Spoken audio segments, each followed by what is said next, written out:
beyond the Twilight Zone, past the outer limits of reality. You are listening to the Unicus Radio Hour with your host, Robert Stanley.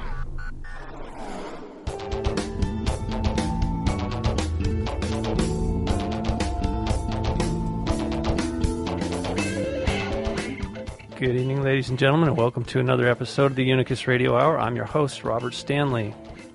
Very glad to be with you. I hope you're doing well. Today is Monday, July 22nd.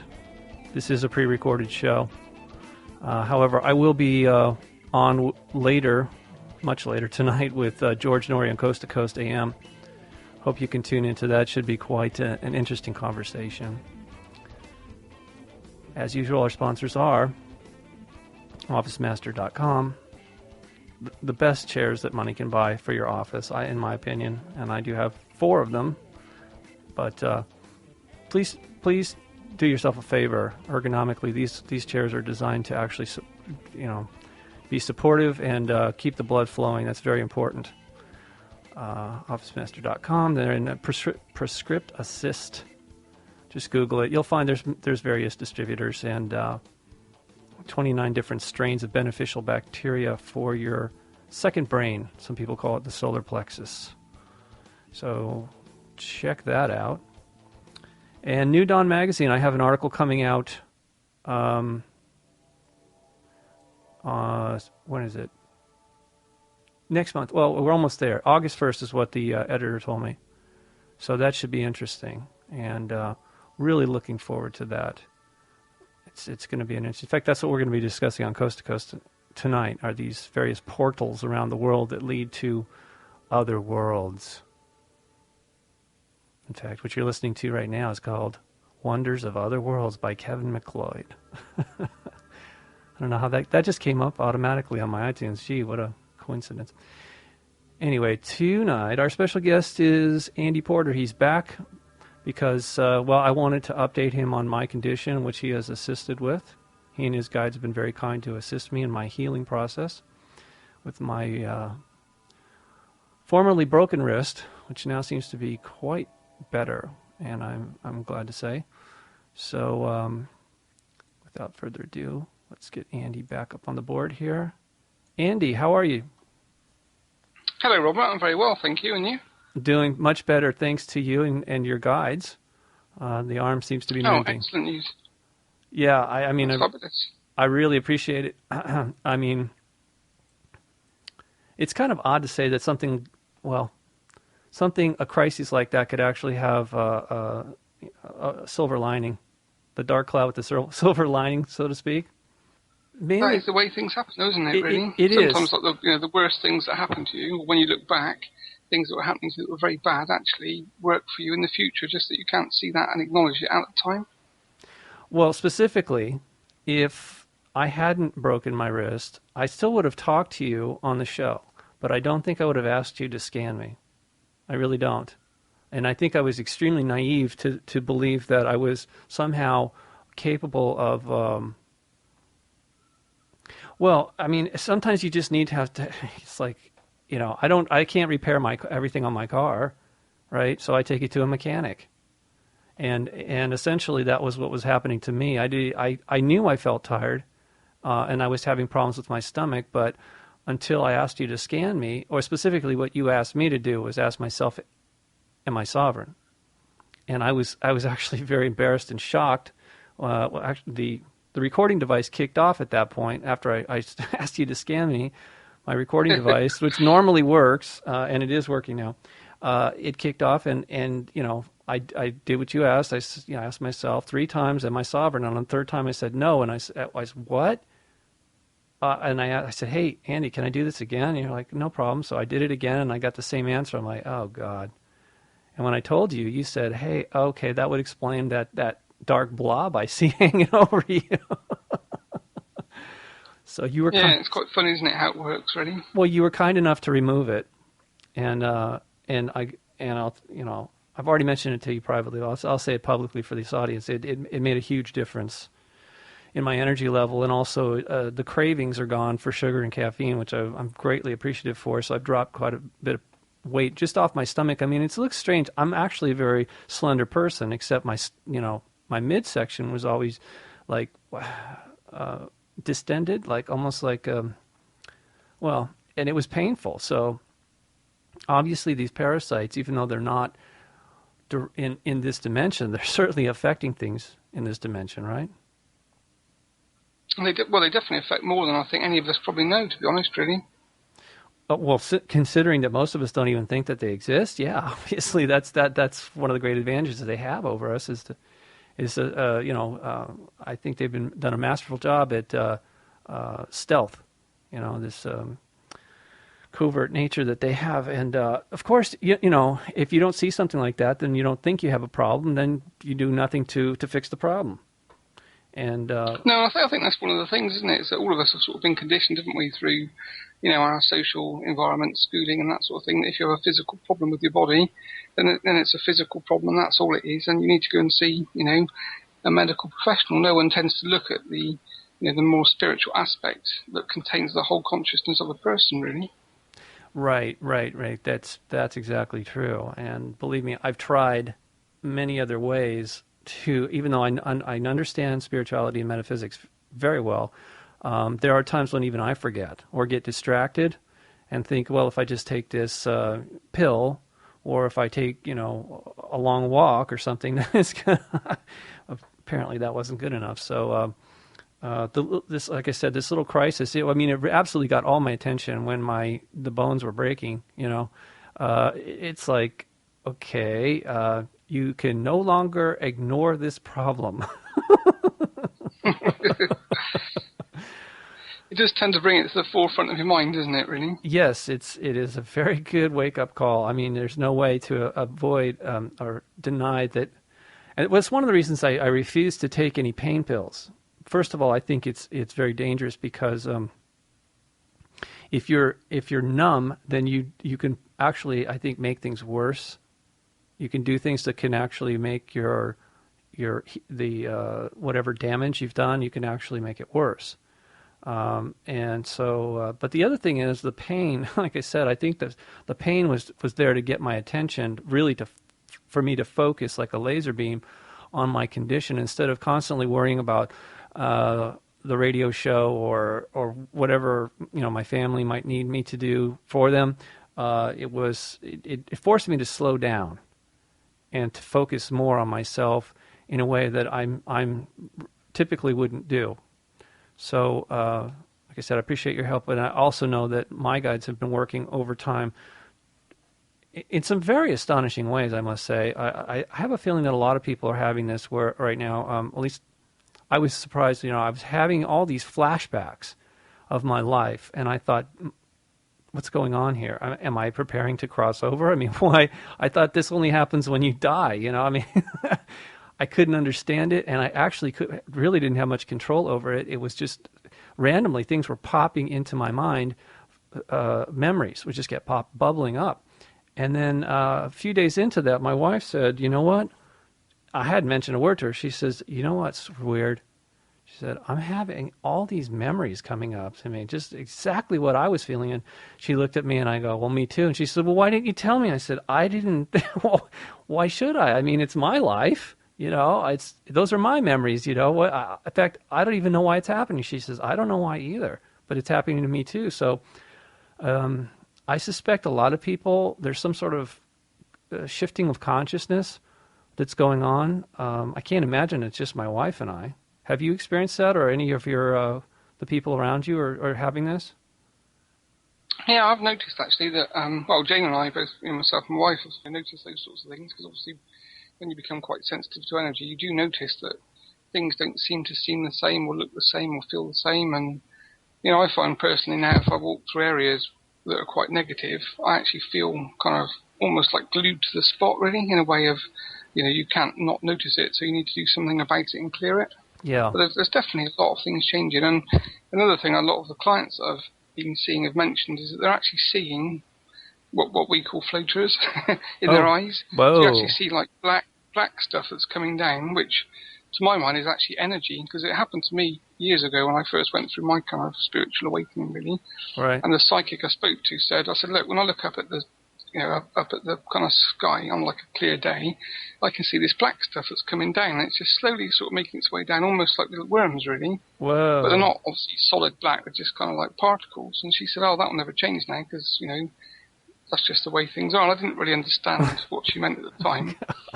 But it's never changed. And if I look up now, I can still see these little black things making their way down, which I spoke to my guides about. And they said, oh, you're just seeing energy. It's just part of the change.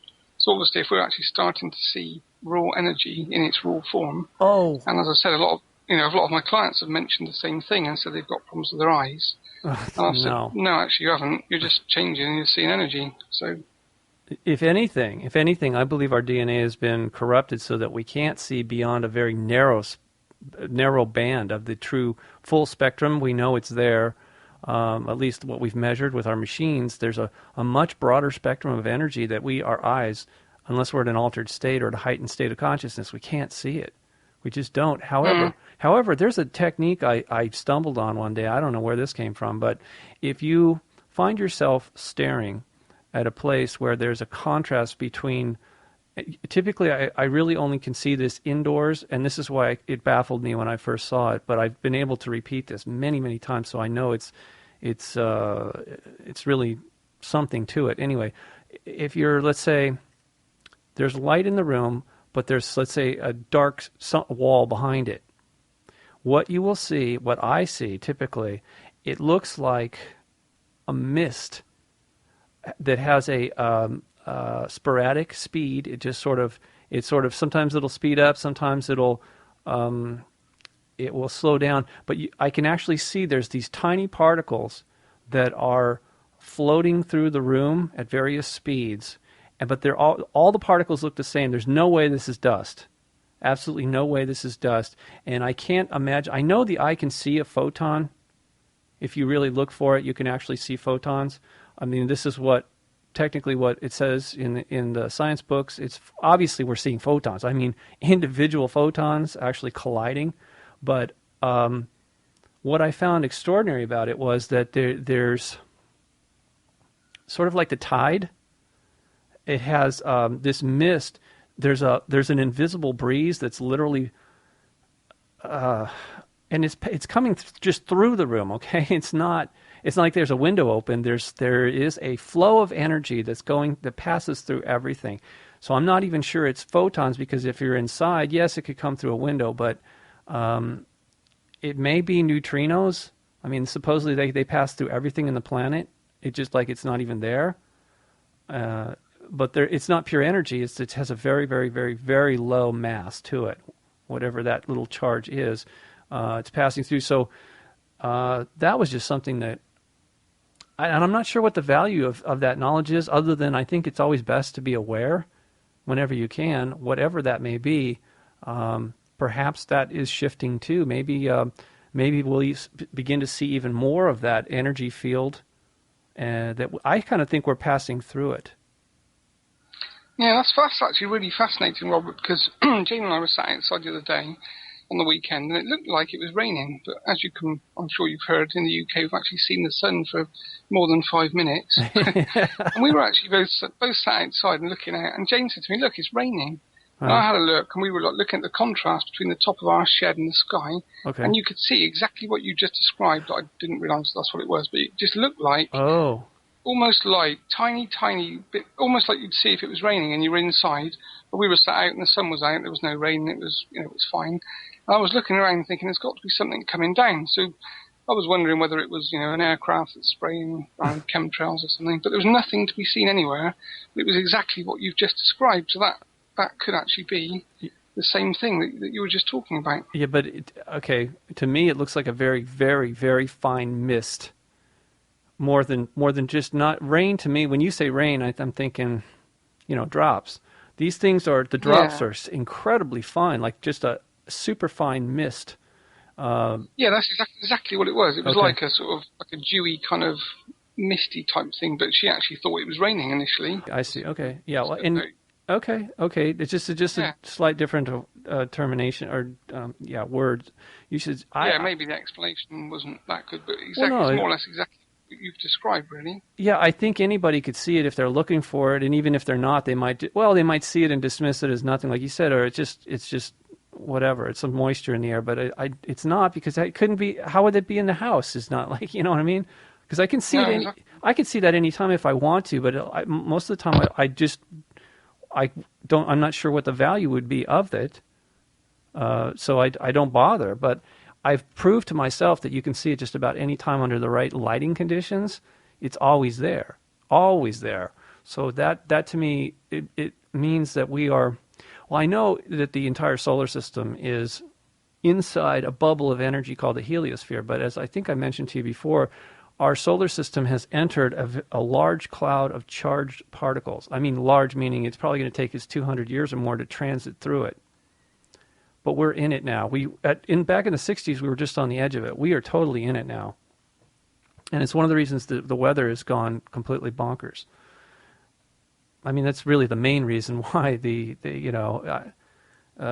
what they call climate change, it has really very little to do with carbon emissions. As a matter of fact, NASA just said the carbon emissions actually keeps it cooler. Oh, right, that's interesting. they reversed it.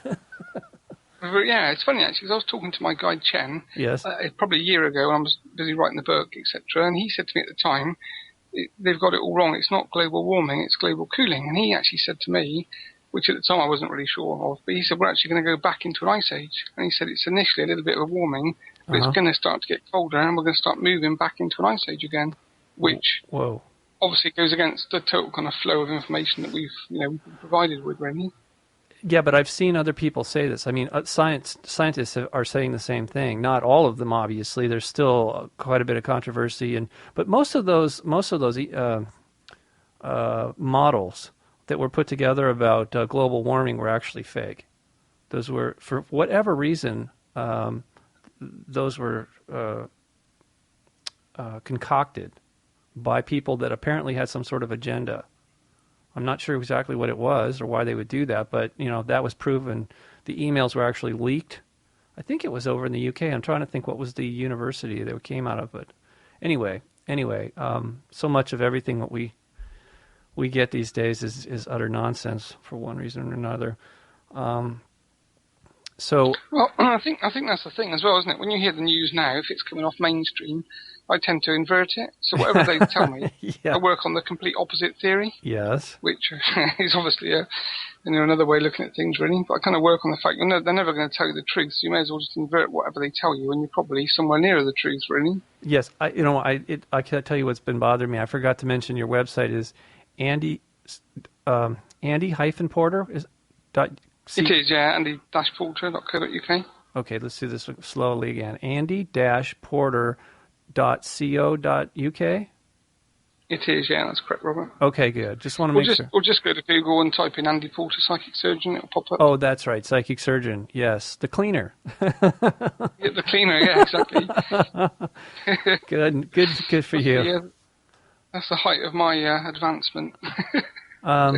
Actually, someone described me as a facilitator, so I guess I could live with that if I have to. Yeah, and I always think with cleaners. I was speaking to one of the cleaners at work some time ago, and he was busy cleaning the dishes and cleaning the toilets, and we were talking about jobs and things. And I said to him, you've got the most important job in this whole company, and he was laughing. This African guy. And I said, no, really, you have. I said, because if you don't come in and clean the toilets and clean the cups and dishes and that kind of stuff, I said, no one will come to work. So without you keeping the office clean and sanitized and the rest of it, people wouldn't come to work. So again, it's almost like an inversion of jobs, isn't it? The guy that's the CEO at the top couldn't probably do any of the jobs of the people that are working underneath him. True. And the guy that's cleaning is actually more important than the guy that runs the company half the time.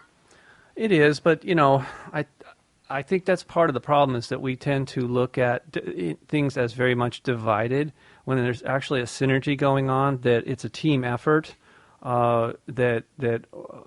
yes, you can get by with without a person, but only for so long, and ultimately it does have an impact. Once upon a time, I interviewed a very interesting guy, and he said that when we lived in the tribal sense, that losing one member was really very devastating, because that person usually had played a particular role, a specialized role in the society. now, because everybody's so expendable and everything is, I mean, just everything is disposable, we have cheapened the value of a life to the point where it's not a problem to just, off someone or wreck the environment, or, I'm saying there's sort of a mentality here that is actually leading us down a very unsustainable and dark path. Yeah, I think it's one of those things as well to a certain degree, isn't it? Is that sometimes you have to go the wrong way before you actually realise you've gone the wrong way. Yeah. And, I kind of work on things from quite a positive angle and think that at some point, the youngsters that have incarnated will actually be the ones that will kind of make the big changes that the rest of us talk about, but, haven't actually facilitated in our own lives because we're older and we've been brought up in the system and things. I think some of the youngsters coming up now, that aren't happy with the whole working environment and don't want to work for big corporations that are just, working on greed and lack of ethics and morals. I'm sure that there will be a change, but sometimes you just need to go the wrong way for long enough that it becomes a big enough problem that people are actually willing to change things. Yeah, that's interesting because my son is just going to be entering the university system here in New England this fall. And he says he's going to take business as his major, but, I mean, my God, everything is financially is so corrupt. I'm not sure how that's going to work out for him or his peer group because there's more debt than there is actual wealth on this planet right now, the way they've gamed the system. So I have a feeling, now I hadn't really thought of it before, but now that you mention it, it could be that, as you say, the children, our children, as they grow up and are faced with this adversity, that they are going to have to reinvent themselves in this world in ways that, we probably can't even imagine right now.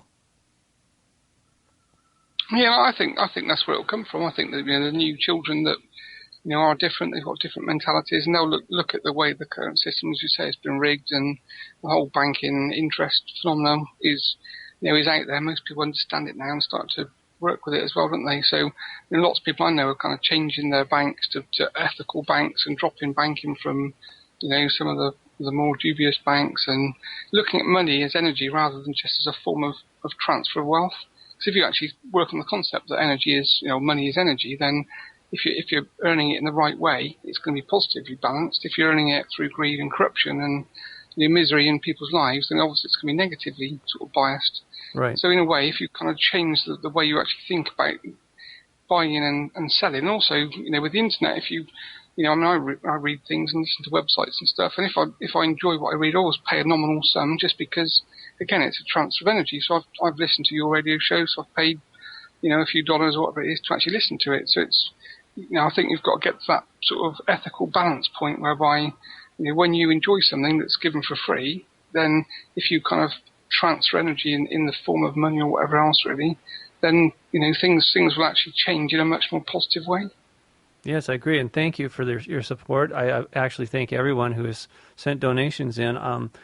I don't feel comfortable charging. I know a lot of people either do like subscriptions or they have the archive available for download only if you pay them whatever 50 cents or something per show, and I think the information is far too important to just restrict it to people who can, who can pay me to listen. I mean, I think radio, this is one of the things I really don't like about radio in general is there's so many commercials, and I understand why. It's because the licensing is just ridiculous, and the cost to broadcast any kind of licensed music is ridiculous, even over the internet.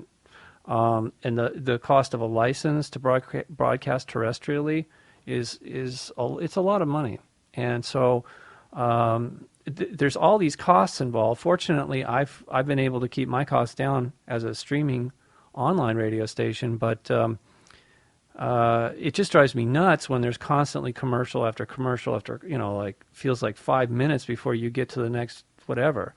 And it's just, anyway, I enjoy listening to my own radio station occasionally, even though I know everything that's on there. I'm constantly adding new files in there and making sure that things don't repeat too often because I don't want to bore the audience. But I do think that something different is going to come. I don't know what it is, Andy, but I feel it in my bones that there's a huge shift coming. I don't know so much it's just our children as it is mankind. It's time that there is something. Well, the dark side. They just need to. They need to step out of the way. They've been impeding our progress as seeds of light, as our souls are seeds of light that have been infected over a period of time here. And did you have a chance to look at that article I sent you with the photographs of those amoeba-like looking things? Yeah, I did actually. Yeah, it was very interesting. It's one of those things that you can't quite get your head around, can you, until you've sort of read it a few times and, just looked at it in that way. Well, the thing I found was intriguing was not only that the photographs were finally identified correctly, in my opinion, but even the Gnostics, they saw these things, and for some reason other people are saying they were talking about the little gray aliens with the bald heads. I don't know how they came to that conclusion. Okay, I understand that the reptilians are here. They can shapeshift and make themselves look like humans if they want to, but I think even those reptilians that are here doing that are infected by those amoeba, which amoeba really are technically a parasite. They are one form of parasite. The fact that these things are huge. Whatever. Most of the time amoeba or viruses are microscopic. These things are obviously much larger, and I believe that's what you saw over me. It's what I saw in 1985 for the first time, and as you said, other people are starting to see these things. Oh, as a matter of fact, I don't think I sent you the link. Hold on. This is really interesting if I can find it. I won't spend a whole lot of time looking for it. It's either there or it's not. But someone sent me reports, and I think I did a whole show on this one time, looking in the UFO reports for dark blobs. I see that these things are actually being seen quite a bit. Yes, here we go. Strange things in the sky. These are not UFOs, in my opinion. These are creatures, or to me, they probably are parasites. This was San Diego, just after dark. This person had just come back from the beach and said, was outside and looking towards the mountains in the distance and really didn't expect to see what they saw. It says, above my neighbor's home across the street, something was shimmering and moving rapidly side to side in a space of maybe 60 feet and only about 20 feet up above the house. He said, I thought my eyes were playing tricks on me from the bright sun, earlier in the day, but he was wrong.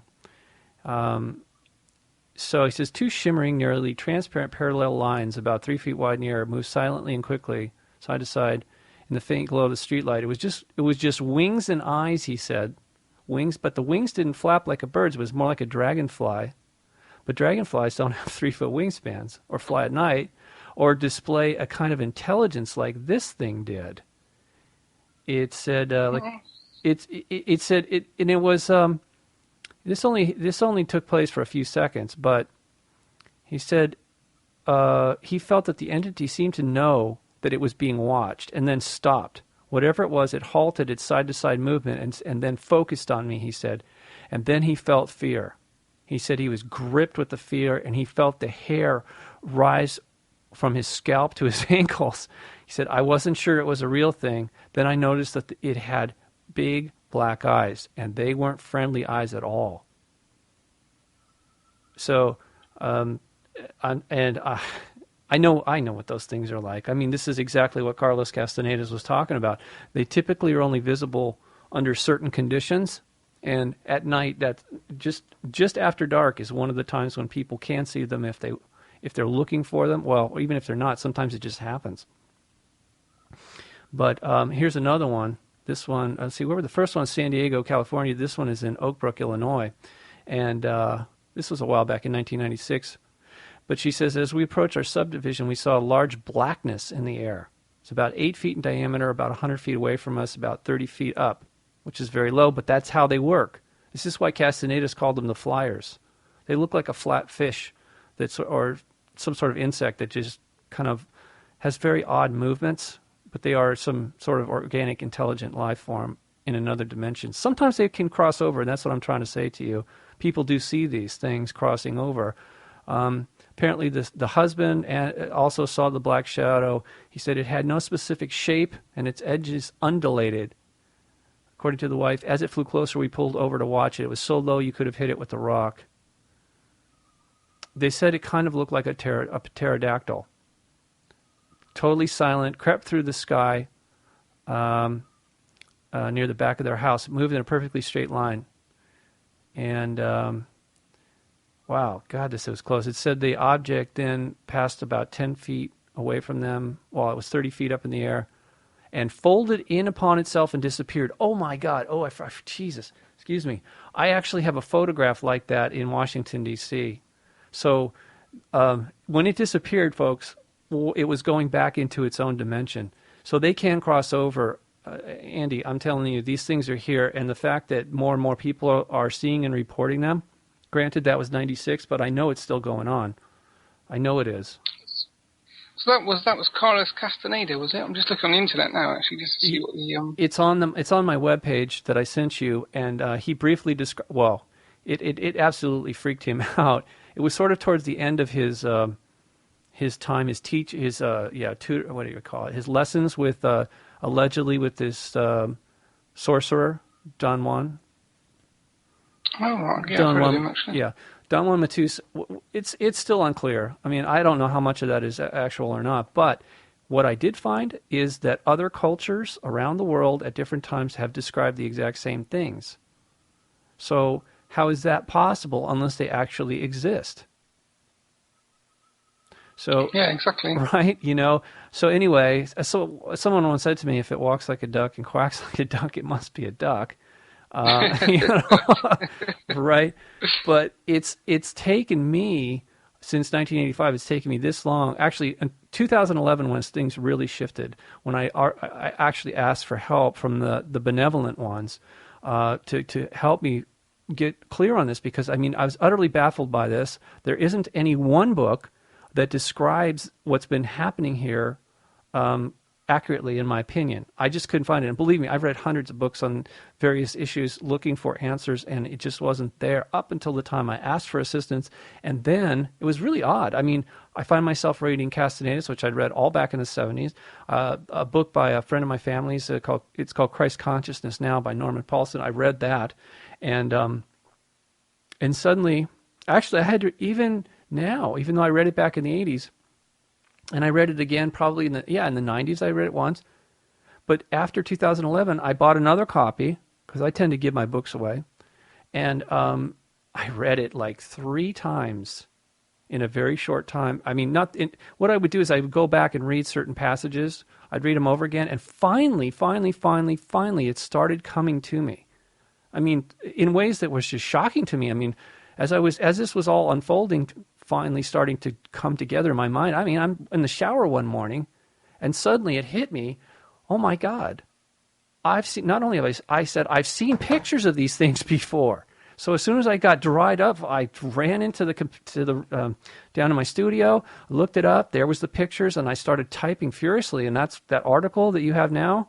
That I threw that together at a very, very short time. I've been updating it as I get more pieces to the puzzle, but shortly after that, I was invited to go on Coast to Coast, like I'll be on Coast to Coast tonight, which has a huge audience, Andy. This is what I'm trying to point out to you. It was, I didn't ask to be on. They sort of last minute, like they called me up, said, hey, could you come on tonight? I said, well, of course. I mean, sure. What do you want to talk about? They said, well, what do you have? And I said, oh, I sent it to you. I sent it to you like a week ago. Didn't you get it? She said, well, oh, hold on. Yes, I did. What is it? And I said, God, look at it. Just look at this. I said, you're not going to believe what I have discovered about some other alien life form living here among us that's feeding off of us. And she said, what? And I said, yeah, no, I'm not kidding. I'm not trying to be provocative. And it turned out to be a very powerful show, and it started the snowball rolling down the hill from there, because the feedback I was getting from people all over the world, they were saying, thank God somebody's finally talking about this. I saw this, and I seen these things. They've come after me, and I didn't know what they were for sure, but yeah, you're right. They're here, and I'm like, oh God. So anyway, not that that's everything, but it's like I said before, if you don't know you have a problem, you're never going to do anything to fix it. And the fact is that we're all being affected by it. That's pretty serious. That's something we can't afford to ignore, in my opinion, right? Yeah, I think that's the thing, really. I walk around with the same view as you, really. I look at people that, have got bad illnesses and, bad luck. People have such bad luck in their families and, medical problems, car crashes and that kind of stuff. And I sit back and think most of the time, probably, there's some like hidden hand of this negative parasite that's, feeding on the energy, negativity, the upset, the fear. And, people have got no idea that this actually is a problem. And it's only a very tiny minority that find people like myself and yourself that, you work on them, and the next thing, their life springs back into action, and 9 times out of 10, they feel better, get better, and of course, once they actually understand that they exist, they start to do their own protection. Right. And it was one of the things I wrote in my book, actually, was the fact that, in my opinion, psychic protection should be taught at school from the very basic level, because it's so important. Absolutely. But they teach you about all this history, half of which is subjective. But the things that you really need to learn, like how to protect yourself psychically from these energies that are here, that are feeding off us on a daily basis, no one actually is prepared to go down that path.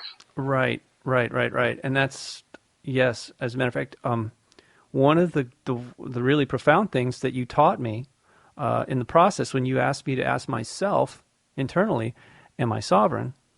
I really thought I was until I asked myself, and then I got the no on the third time, and I did that twice, and I was like, uh-oh.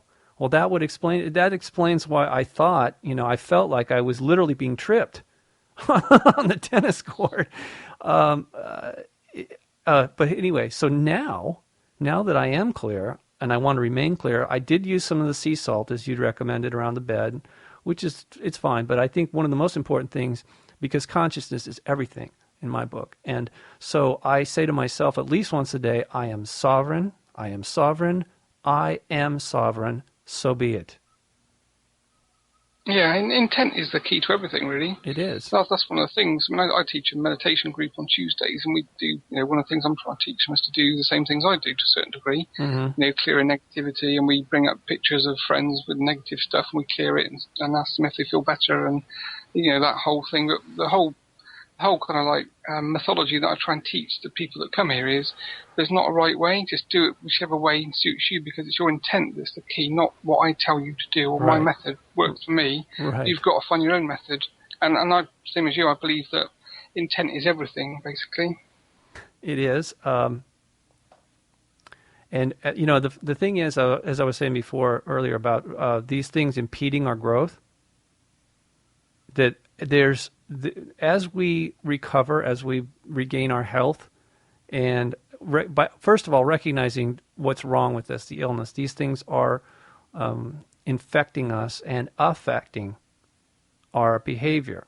So as we learn to protect ourselves and others, and identify. Oh, do you remember recently, just south of London, there was these black men had run over some man in the street and butchered him?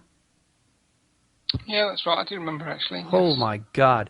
Now this is horrific. I don't suggest anybody really look at it, but when I looked at that, I could see those men were possessed. And I don't mean by demons with like horns and tails. They were possessed by these amoeba-like parasites, just like a dog that has gone rabid. Now, they justify it for religious purposes, but I'm telling you, that is a front. That's what the Gnostics were trying to tell us. It's one of the reasons they were completely and utterly wiped out, because they told the truth.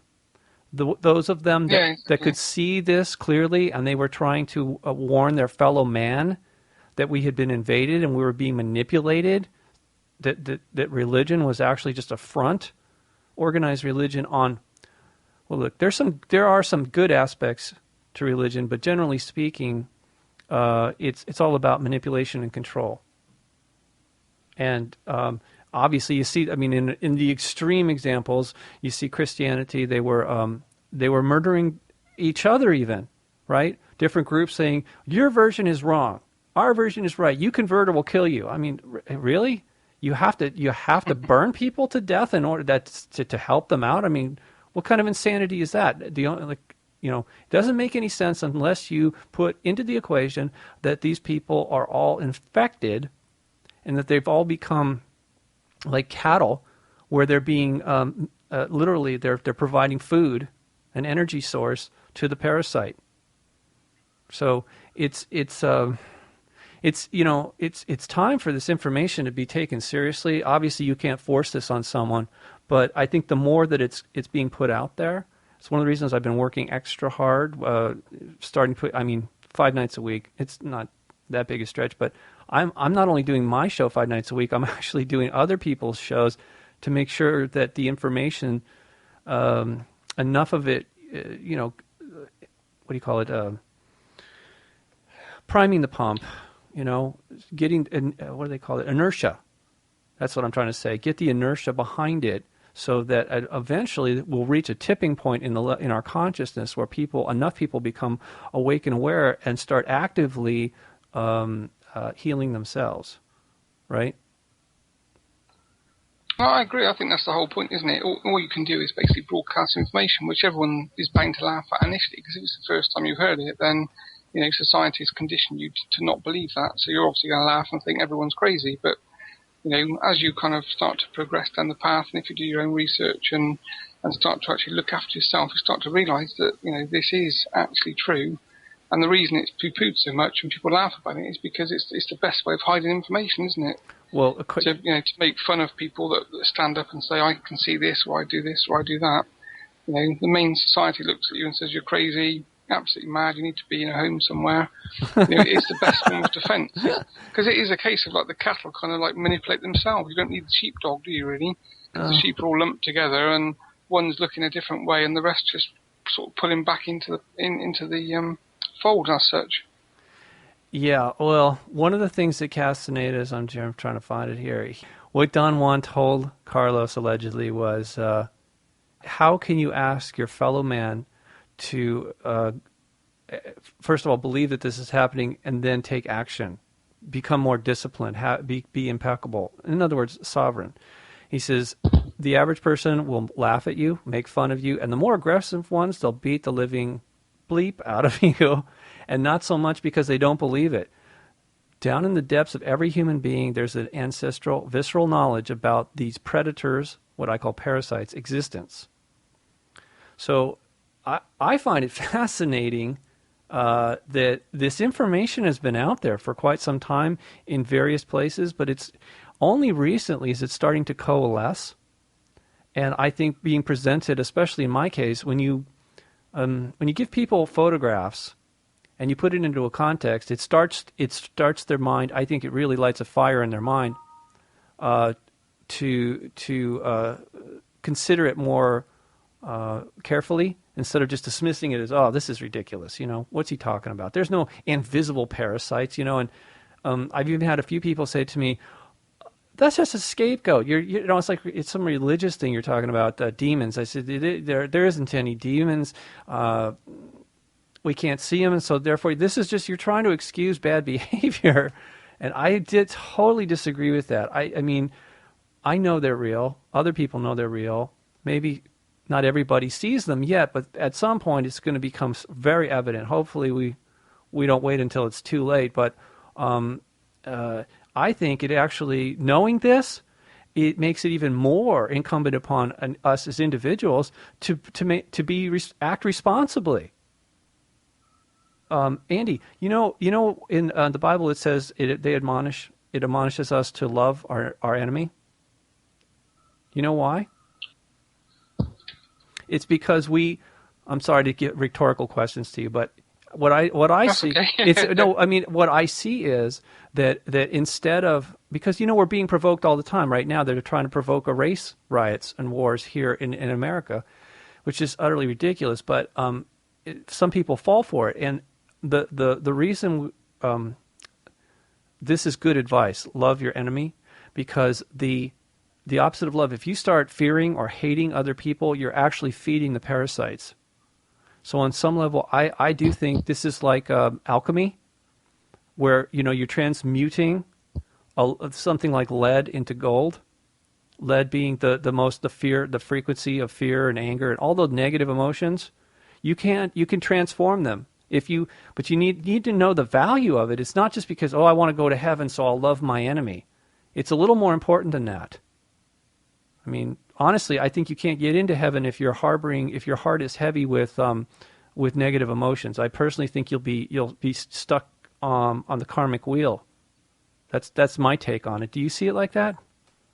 Yeah, I see it exactly the same way. I mean, to me, the way that I sort of see things and see things in my mind is that these things are almost like whispering in people's ears or in people's minds telepathically all the time. Yes. So, if you're driving down the street and, you've got one of these things attached to you or with you, and, someone goes to pull out in front of you, this is the voice in your head that says, they shouldn't have done that. They've done this to me, done that to me. And next thing you know, your anger's being prompted. So it's almost like they give you free will to choose, but they just as soon as you react, they just feed that reaction with negative thoughts, negative emotions. And next thing you know, you're in a big argument in the street with someone for something that someone may have done by mistake or just been at the wrong place, wrong time. And, if you listen to a lot of these kind of massacres that are happening, when you actually listen to the transcript normally given to the police, etc., they always say that voices told me to do it. So the information is there in plain sight for everybody to hear. Right. And the powers that be broadcast it in plain sight. They don't hide that part of it. Right. How many massacres now, if you look back at the transcripts, the guy will say, I don't know why I did it, the voices told me to do things. So it is actually there in the public domain, just that, again, it's hidden in plain sight almost. It is. However, I think at some point they are planning to come out of the shadows in order to retain control, because they do have an opponent. The divine beings that are still uninfected are doing everything they can to liberate this world. One of the things that people don't understand about Jesus is he was casting out demons out of more than just one or two people. In fact, Mary Magdalene allegedly had 7 of them attached to her that he removed, and that's one of the reasons she was so grateful to him. It's not because she thought he was God. She felt so much better after he disconnected those things from her. And apparently he did this quite often. I mean, because obviously there was a lot of people, just like now, that have that issue. And it's just something it's greatly overlooked. And obviously whatever the Catholic Church is doing through exorcism isn't working, because the numbers are actually on the rise. Oh, somebody sent me a link that there's going to be a conference. Let me see. Where was that? There's a conference taking place in London. Hold on. Actually, don't hold on. Just listen to this. There's a conference on spirit possession there in London, an academic conference. I guess I should just forward you the link. I would find that really interesting. Not that I expect you to go, Andy. But it'd be very interesting to hear what they have to say, though. Yes, hopefully. Well, good. That would really be something if you walked in there with your guides and said, "Oh yes, I see plenty of plenty of them in the room here, folks. Who wants to get rid of theirs?" Yeah, exactly. Line up. It won't take too long. No, actually, and it wouldn't. And maybe that's really what it's going to take. Maybe that's what it's going to take. It's one of the reasons I want to have you back on here, because I think that not only did you benefit me, but I believe that this is one of the ways I help facilitate growth in my fellow man, the other seeds of lights that are the souls that are here, is by sharing this information. It actually is very instructive, helped empower and liberate these people. They need to see this for themselves, by example, right? However, yeah, I think it's the only way, isn't it? If you actually see someone that's had a problem, and then they tell you that they're feeling better and the problem's gone, it means so much more than someone just standing up saying, I can do this and I do this every day. Yeah, and, right. To me, it's normal, and you just think, oh yeah, of course it is. And especially if you're not, you're not open to it, people tend to look at you like you're bonkers, don't they? Really? Yes, absolutely. Well, I told you though, I feel like there's a huge change. I know obviously I'm biased because this is the world that I live in, right? I mean, I deal in this information every day, every night. But I do feel there's a huge shift occurring, at least in my life and the people around me. I do see an elevation of consciousness and awareness taking place, and I'm sure that's a good thing. And as far as the dark side is going, I feel that I feel their desperation. I see them acting even more desperately now. And I can also see that they have contingency plans that they're going to try and implement in order to retain control of what they consider to be their property. They really do feel like when they captured this planet and destroyed it and turned it into a prison, they feel like, well, it's ours now. We own it. And all the life on it, that's ours. It's our property. So if the good guys return, the benevolent divine ones, they come back and they start slowly trying to take it away, the bad guys consider that theft. I know it sounds insane, but I'm just trying to explain to you the dynamics of what's going on here. It's not that difficult, but it does sound utterly sounds like something out of Doctor Who or something, right?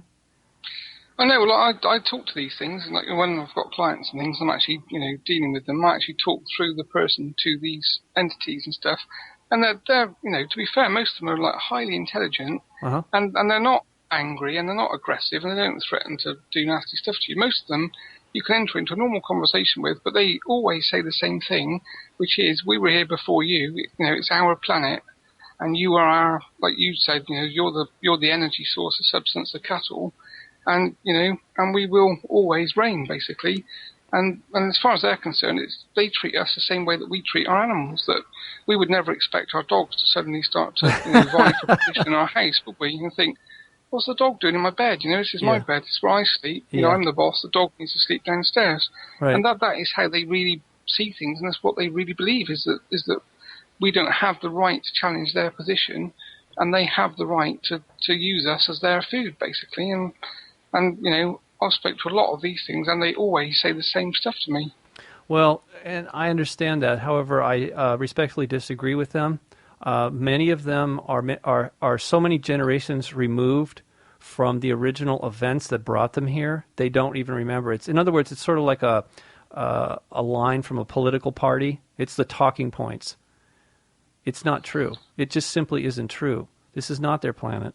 This planet originally was a biosphere that was engineered, terraformed by divine beings, human beings, that terraformed this world into a paradise, truly a paradise, meaning it's a Persian word. It means walled garden. There was a shield.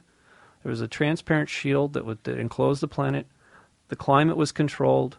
The frequencies of light that came in were controlled. All life in the planet was enormous. It was extremely healthy. Everyone was telepathic. And there were no wars and disease until such time that some of our ancestors who had ventured into a region of space, or possibly even ventured out of this universe, they became infected by these parasites who are now claiming ownership. When our ancestors came back into this universe, they were possessed or infected, and they began to on a rampage across the universe, in some cases destroying entire solar systems. And so they can say that, doesn't mean it's true. In my opinion, they don't even, I think most of them don't know what the truth is. And part of that is a survival mechanism, because they don't know how to get back out to where they really belong. They don't belong here. They really don't. They were not designed, as I told you once before, I mean, if you think about this logically, why would the creator of this universe build a universe that was designed to support symbiotic life and then infect it with parasites? Unless he's a psychopath. Yeah, exactly, yeah. Okay. Yeah, it wouldn't make any sense at all, would it? Oh, did I share with you what Sir Fred Hoyle said. Are you familiar with him? No, I haven't heard of him, actually. Listen to this. I only found this recently as well. Another very important piece of the puzzle. I have not posted it on my article about... for anybody who's listening to this, go to unicusmagazine.com, click on articles. It's the second link down. It says Meet Our Covert Controllers, the Archons. So here's something I found fascinating. The prominent British astrophysicist Sir Fred Hoyle said the following in a 1971 press conference. He said, "Human beings are simply pawns in the game of alien minds that control our every move. They are everywhere, in the sky, on the sea, and in the earth. It is not an alien intelligence from another planet. It is actually from another universe, which entered ours at the very beginning and has been controlling all that has happened since." Okay, he was the head of the Royal Astronomical Society from 1971 to 1973. In 1972, he was knighted for his work. So he's not just a crackpot, as some people have tried to make him out to be. But however, I never found any further explanation of why he made that statement. Yeah, so he must have had like an insight or inside knowledge, I guess, then from his career or position that he had. Or possibly he, from what I've read of his early life, he was a visionary. He was an extreme visionary to the point of almost being like eccentric. The thought of going into a school, he said that was a mental prison. Yeah, to him, he's right like, there, wasn't he? Yeah, well, absolutely. He's like, you're going to put me in there? I mean, even as a young child, he couldn't imagine it. So he obviously looked at things differently. He was a part of the group of men that I guess he was friends with the guy that came up with the Big Bang Theory. So he understood that, cosmology was an open field. And so I guess he felt it was okay to make a comment like that without offering any way of showing it, offering some sort of concrete proof of that it was actually, he didn't try and, try and put it into a context of this isn't just a theory I have. This is a reality. Anyway, as far as other universes and parallel dimensions, there's plenty of other scientists that have said the same thing. But I find it fascinating that Fred Hoyle had that insight. He shared it back in the 70s, which is just around the same time Castaneda was beginning to have his adventures, and yet these men are typically ignored, or their message is typically lost on deaf ears. But as I say, I think the time is now. I really believe that this year was the kickoff, because we survived. Obviously, whatever 2012 was, maybe that was just the beginning of the end for the dark side. I don't know. But yeah, I think it'll get worse actually to start with. It's almost like anything, isn't it? Like when you get a problem with you get like a bit of athlete's foot on your foot or something. Before you actually, you don't notice it to start with, do you? But you kind of just itch it and it's there, and you think, oh, well, that'll go on its own. Yeah. And then you forget about it, and then it grows, and you still haven't noticed it. And then by the time you actually notice it, it's bad enough that it's itching all the time, and you realise you have to do something about it. So it kind of gets worse before you can actually, treat it effectively. Right. And that's that's what I'm seeing with the clients that I have and the inquiries I get through the website, is that more and more people are being affected by these sorts of problems, but they're actually looking for answers now. Yes. So it's almost like things have got a little bit worse, bad enough for people to actually start to investigate the alternative side, and when they don't get answers from the doctor, they go into the internet actually looking for more information and actually coming up with alternative ideas on things, which is, it's got to be a great thing. Well, yes, that's a huge leap in the right direction, in my opinion. And I'm very encouraged when I first broke this story in a way that I feel is credible. In 2011, I think it was the fall of 2011. I see this starting to come up everywhere now. Even people who had not really had it quite right before are now shifting and using this. Their language, their description of these things has changed. They actually are identifying them as parasites. And I think one of the biggest steps, and it's actually quite simple, is not to feed them. through our negative emotions. And it's easier said than done, but if you know the consequences of feeding something that is actually, there to harm you, whether these things are willing to admit it or not, and I obviously they're not. They don't want to, they're just trying to survive, in my opinion. This is not a judgment call. That's just my observation of them. However, the way that they survive by feeding off of our negative energy generated in us, that's unacceptable, and it is unsustainable, and it was not how we were designed by the Creator of this universe. That's not what we're here for. We're not cattle. We are not cattle. So, sorry to get off on that one, but it's well, no, it's an issue. well, no, I'm coming from singing from the same hymn sheet. Really, that's like you do. Really, I spend all my day talking about the same things to different people in the same way that we're talking. That to us it's a reality, and it's not even questionable. Uh-huh. When I first sort of got into the things that I did and the things I started to see, is to start to see these images with people and see things, and I didn't know what I was sort of seeing really, and I didn't really understand it, and I kind of poo-pooed a lot of it really skeptically. But now I've got to the point that I'm convicted in my belief as to what I see and what I do, and the results speak for themselves anyway. So it's absolutely, when you get to that point, you can't kind of go the other way. You have to move forward, and you've been pushed down a path so far that there is no way back. So you can only move forwards, really. Right. But okay, so are you finding that there's more people coming to you now? Yeah, more and more people, definitely. And, the website's continually, the hit rate's continually going up with people downloading. So I've got quite a lot of free material on there in terms of a spirit attachment guide that people can download. And it explains what these negative parasites are and how they attach to you and how you can try and do things to detach them and that kind of thing.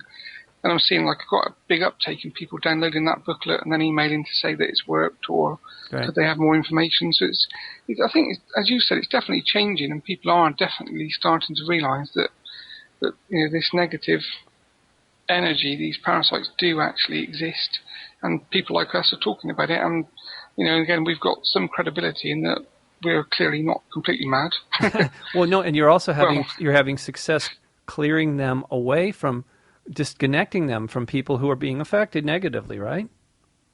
Yeah, that's the whole thing, because the proof's in the pudding. I've said to Jane many times now, if I didn't wholly believe what I do works and is good for people, I wouldn't waste my time doing it. There's thousands of things I could be doing with my time, but doing this and talking about it and writing books about it and trying to help people certainly wouldn't be in my list if I didn't believe it and see and actually see the difference. Right. Because even if I believed it, but what I do didn't work or people didn't feel a difference or benefit, then I'd rather be out walking through the woods with the dogs having a great life, really. So yeah, right. And I'm sure you're the same. Yeah, I understand. Right. If I wasn't actually, as I told you once before, I'm not here to make money. I'm here to make a difference with whatever little time I have. Sorry, I've been sort of delinquent with this. I need to put your information up on that particular webpage I have about these creatures as a resource for people who need assistance. And I'm just, this week, here I go again, stepping it up a bit. I'm just starting to offer, for a limited time, I'm going to see how this goes. I'm going to offer myself as a counselor, counseling for people about so many different issues that are not being talked about on a private. The reason I'm offering is private sessions is because we can talk about this in general terms, but it really may not have the same value as if I have a one-on-one with somebody. I've done this in the past, and it seems to sometimes it's helpful to have someone who's not in your shoes sort of help you get clear about things that are happening and why, and what you can do to make it better. So I will keep directing people to you, and please keep doing what you're doing, Andy, because it's so important, especially at this time, that people like you are here doing this work, assisting mankind to clear ourselves and begin to, continue our path, so we don't have any more impediments. We can actually continue on our path as seeds of light or gods in a state of becoming. Yeah, I will do. Thank you for that, Robert, as well. And as you say, thank you for the work you do, because you're the one that's putting a lot of time and effort into radio show, pushing information out, and as I know and you know, researching things takes time as well, and it's your private time that you use to learn about these sorts of things and talk about them, and people hear it in a radio show, or they might buy your book and read it, but they don't kind of realise that for you there might have been years and years and years of kind of almost like training to get to the point that you are. Yes. And this is what I think people don't kind of respect for people like yourself that are hosting these things and putting yourself out, that your dedication is and will be rewarded at some point on some level. Yeah, well, I don't. People like. That's not why I do it, Andy. If I like you said, if I see that I'm actually helping, if I'm actually effectively helping other people, that for me is the greatest reward. That's my main motivation. Is I'm just here to help. First and foremost, I had to help myself. This was one of the reasons that I've been so deeply invested in figuring this out, because honestly, it was very personal to me. But I could not get a straight answer, and I tried. Believe me, I looked for books, I looked for shows. I've been searching for the answers to this for most of my life, and because I couldn't find them, I literally had to try a different route. And that's why a lot of my views, they're bits and pieces that I've picked up from different people over different times, as well as careful analysis by myself. It's as I said, okay, a little bit selfish at first, trying to figure it out for myself. But one of the things that I've known all along was the information would continue to flow as long as I agreed not to alter it for my own purposes, and also not to withhold any of it from people, the public. In that regard, my library card remains active. I can go to the records wherever, whenever I want, and nothing is withheld from me over time. That's why I've been able to see these things in ways that other people have not. It's just a pretty simple agreement, I think, but it's had profound consequences not only for my life, but the people that are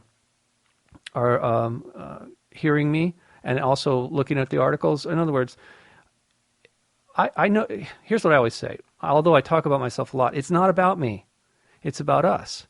The story that I'm telling you or sharing with this audience is really about us. And part of the way that these things have controlled us is through lies and manipulation. So someone has to be the voice of reason. Somebody has to do the homework in order to set the record straight at some point, really. Because consciousness is so important, part of the things, I think people are just terribly disoriented. And things are completely out of context. So it's been really difficult. But as I said, I feel like the breakthrough has been, there's sort of been multiple breakthroughs where the problem has been, I have finally solved some of these issues in a way that I feel is credible enough to share with like-minded folk. But I know that this information it's meant to be shared by mankind so that we can become united again and free and move, like I said, keep progressing on our path as seeds of light. Because as I said before, I've started to repeat myself, we are gods in a state of becoming. We potentially, as seeds of light, at some point in our growth, could literally become the gods of an entire universe of our own making. That's who we really are. That's what we really are. That's why we're here. Not just here on Earth, but that's why we exist in this universe. Our potential is so much greater than we've ever known or been taught here in this little tiny speck of a dust here. But it serves a purpose, Andy. As I told you before, every time that they've attacked me, it's actually made me stronger. And so on a larger scale, if I look at mankind here, my fellow man, even though we've suffered greatly, I think that this actually is only going to strengthen us as souls, as seeds of light. And in the end, we will regain our health, and we will also regain all the ground that we've lost or that's been impeded, all the growth that's been impeded. We'll make that up and then some. It will actually have accelerated us, sort of like a slingshot, forward in our growth pattern. Yeah, and I think the same thing as well, to be honest, Robert. I think it's one of those things, isn't it? It's like with anything you learn, you've got to put the time in first to see the benefits afterwards. And, Yeah. I kind of see people like ourselves as almost like a first wave of people that are here to try and highlight the information. And then when more and more people start to understand it and start to realise it's affecting their lives and, and they can live a better life, and, people with schizophrenia and those sorts of conditions can be helped without drugs, and this is like an external influence, then I think everyone's life will change, which will positively affect, the whole planet and like the universe. So it's right. Yeah, I think it's worthwhile, isn't it? Well, to me, there isn't anything more important, honestly. Yes, obviously we have to work to survive. I understand that, but and we have to do things in order to stay healthy, like exercise and eat right. But this issue, Castaneda said this was the topic of all topics, and I know a lot of people said he was just ridiculous. I mean, and not credible, but I think some of what he's saying, specifically in regards to this issue, it was just the tip of the iceberg. He was he didn't really even have enough information to make a case. We have the information now, I feel, and the case is being made, not just by me, but like you said, we're sort of a vanguard of people, a handful of us now, but it will turn into literally an army of people, not aggressively either, by the way, peacefully uniting mankind on a spiritual soul level, making a united front that we are sovereign. Individually, collectively, we are sovereign. Our souls are seeds of light we are creators. We are not destroyers of worlds. We are here to live a symbiotic life that is sustainable. And that's the difference. It's time to draw a distinction here and no longer live a lie that has been forced on us essentially by these parasites. So I really appreciate you coming back on the show, spending some time with me, because like I said, I feel like we didn't really finish the conversation the first time, or at least it wasn't recorded. Yeah, it's been a great conversation. I've really enjoyed it, actually, Robert. Okay, well, please keep in touch, Andy, and I look forward to hearing from you again. Did you say you're working on a new book? No, I've just finished the book, actually, so it's sort of available now from the website and it is Amazon, that kind of thing. Okay. Yeah. Well, and tell me the name of it again, please. Oh, it's called Chen's Psychic and Spiritual Channelings. So it's basically information that was kind of written part by my guide and part by me. Okay.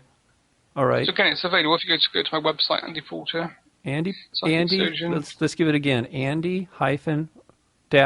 Porter. Andy-Porter.co.uk, or you can Google Andy Porter Psychic Surgeon. Excellent. That's great. Thank you, Robert. My pleasure, Andy. All right. Well, good talking to you again. Please be well. Okay. You look after yourself.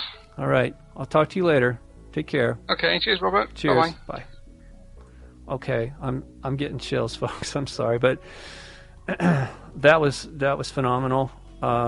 He is truly a gift.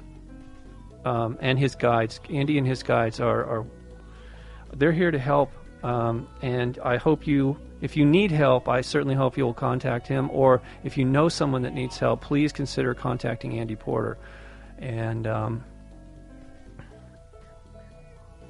yes, I have a lot more work to do this evening. My work is never done, huh? Anyway, it's a pleasure speaking with you again. I hope you enjoyed the show. And until next time, good night and God bless.